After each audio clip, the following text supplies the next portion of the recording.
Good morning. In every person's life, there are moments that shape who we are. Part of you is changed by these moments. They might be great defining moments or solo moments that spark this change. You may choose these moments, or these moments may be chosen for you.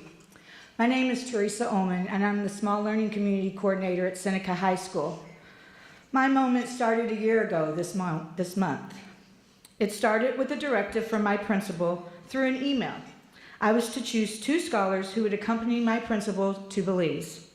Hand in hand was giving 4 scholars facing their own struggles from Seneca and Fern Creek a chance to travel during spring break to help others, to build leadership qualities, and to open them up to experiences that could possibly change their life. It was a fabulous idea, but I have to admit my heart wasn't completely in it.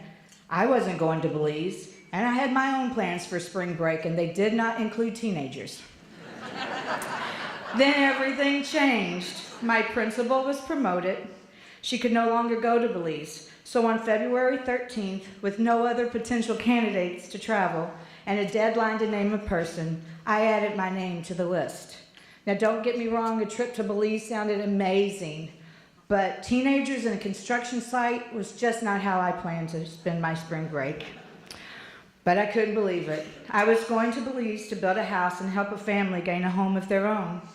We were also giving girls an opportunity of a lifetime. Some of these girls had never flown, had never left the country, and hadn't even left their families.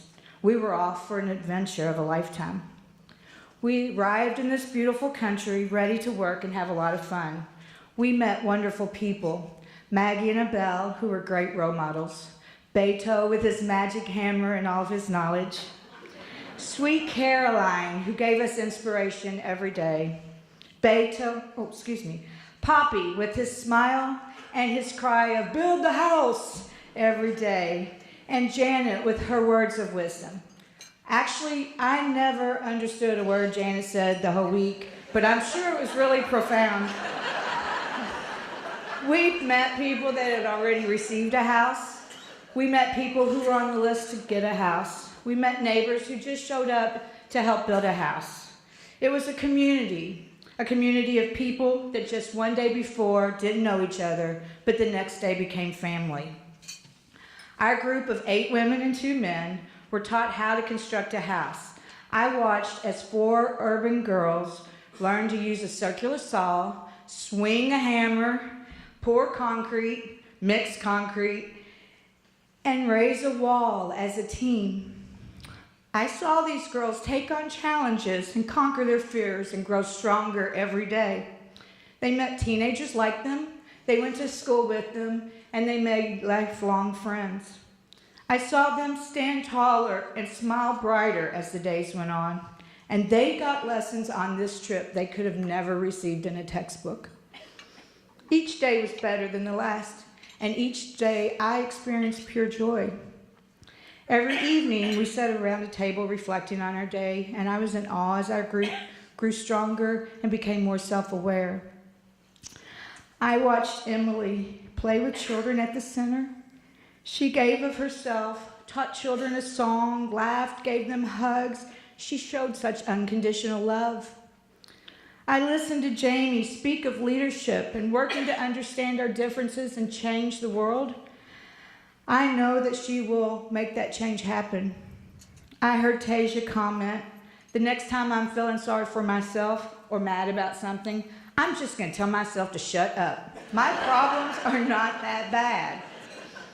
She went on to talk about how joyful her new friends were and how they were willing to help each other, and she promised to work on becoming a better person.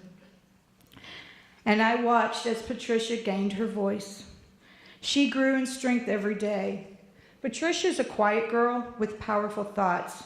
One morning, she led our devotional. She shared her thoughts about our trip and the people she'd met. She said it reminded her of a gospel song, Break Every Chain. And she shared how hand in hand in our group was doing to help these people break the chain of poverty, illiteracy, and loneliness. We knew right then we'd found our purpose, and such a powerful moment that was. During one of these reflective times, we talked about who was chosen and why. Abella asked us to think about why us? What's our purpose? Why were we chosen? At that moment, we all looked deeply into ourselves to try to figure out that answer. Later at the table, I made the comment, well, you guys were chosen, but I just got here by default. And I'll never forget the response. Oh, no, you weren't. You were chosen. My perspective on life changed in that moment. As this journey continued, it became apparent to me there was a higher power making the choices. While I'm not a deeply religious person, an amazing sense of calm and love came over me with this feeling of pure joy. I thought back to my journey up to this point and realized I might not have been chosen by a person, but I was chosen for this moment.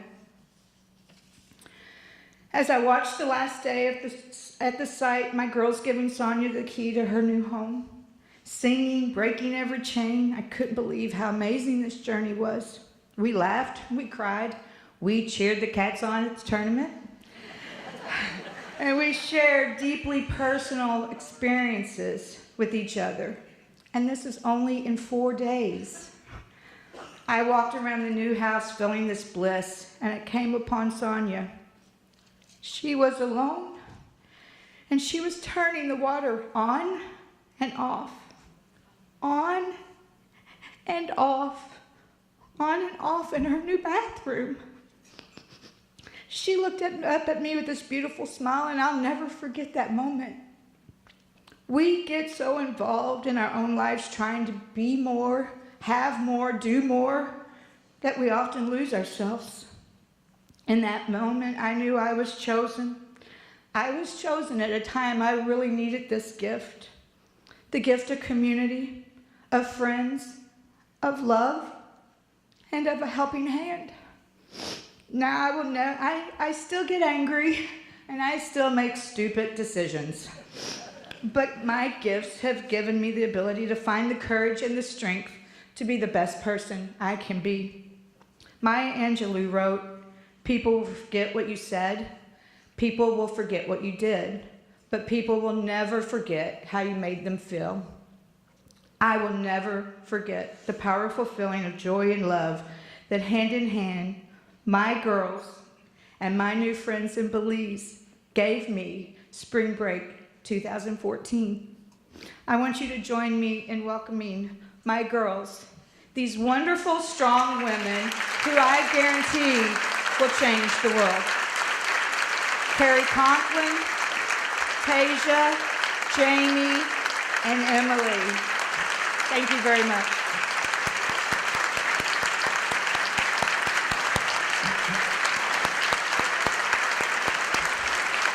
Thank you.